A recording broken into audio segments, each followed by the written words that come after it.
மணப்பெண்ணின் பிரத்யேகமான விவாஹா தி சென்னை சில்க்ஸ். மறைந்த முதலமைச்சர் ஜெயலலிதாவின் பிறந்த நாளை அதிமுகவினர் உற்சாகமாக கொண்டாடி வரும் நிலையில் கட்சியின் 3வது கட்ட தேர்தல் வாக்குறுதிகளை வெளியிட்டு அக்கட்சியின் பொதுச் செயலாளர் EPS அதிரடி காட்டியுள்ளார். அனைத்து குடும்பங்களுக்கும் 10,000 ரூபாய் கருணை தொகை, வேலையில்லா பட்டதாரிக்கு மாதந்தோறும் 2,000 ரூபாய் உதவித்தொகை என 6 வாக்குறுதிகள் அறிவிக்கப்பட்டுள்ளன. மறைந்த முதலமைச்சர் ஜெயலலிதாவின் 78வது பிறந்த நாளை அதிமுகவினர் கோலாகலமாக கொண்டாடி வருகின்றனர். அதிமுக தலைமையகமான சென்னை ராயப்பேட்டை MGR மாளிகை விழா கோலம் பூண்டிருந்தது. ஜெயலலிதாவின் பிறந்த நாள் நிகழ்ச்சிக்கு வந்த கட்சியின் பொதுச் செயலாளரான எடப்பாடி பழனிசாமிக்கு மேளதாளங்கள் முழங்க மலர் தூவி உற்சாக வரவேற்பு அளிக்கப்பட்டது.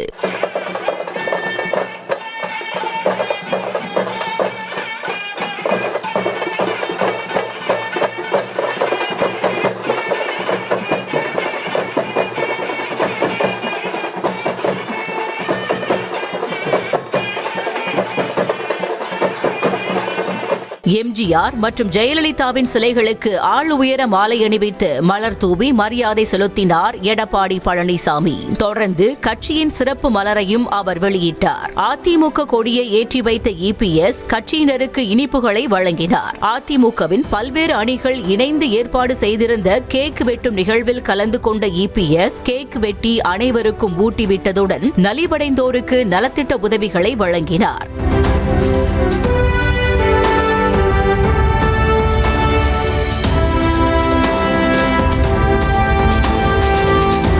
மருத்துவ முகாமினை தொடங்கி வைத்ததோடு தானும் அதில் பங்கேற்று உடல் நலம் குறித்து மருத்துவ அணியினரிடம் கேட்டறிந்தார். அதையடுத்து பொதுமக்களுக்கு அன்னதானம் வழங்கிய EPS கட்சி அலுவலகத்தில் செய்தியாளர்களை சந்தித்து 3ஆம் கட்ட தேர்தல் வாக்குறுதிகளை வெளியிட்டார்.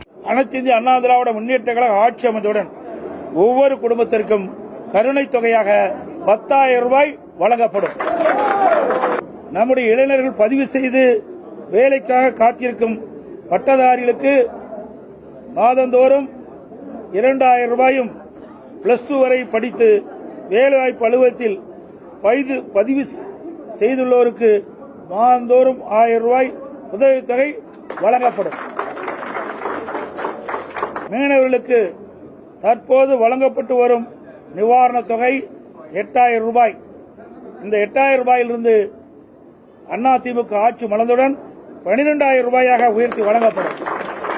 ஒவ்வொரு ஆண்டும் தைப்பொங்கல் அன்று வழங்கப்பட்டு வரும் பொங்கல் தொகுப்புடன் சேர்ந்து 1,000 ரூபாய் பொங்கல் பரிசாக வழங்கப்படும். கைத்தறி நெசவாளர்களுக்கு தற்போது வழங்கப்பட்டு வரும் விலையில்லா மின்சாரம் 300 யூனிட்டிலிருந்து 450 யூனிட்டாக உயர்த்தப்படும். விசைத்தறி நெசவாளருக்கு தற்போது வழங்கப்பட்டு வரும் 1000 யூனிட்டிலிருந்து 1,400 யூனிட்டாக விலையில்லாமல் அவர்களுக்கு உயர்த்தி வழங்கப்படும். நகர பகுதியில் நடைபாதை ஓரமாக கடை வைத்திருக்கும் சிறு வியாபாரிகள் கூட்டுறவு வங்கியில் வாங்கிய கடன் முழுவதும் தள்ளுபடி செய்யப்படும். மணப்பெண்ணின் பிரத்யேகமான விவாஹா தி சென்னை சில்க்ஸ்.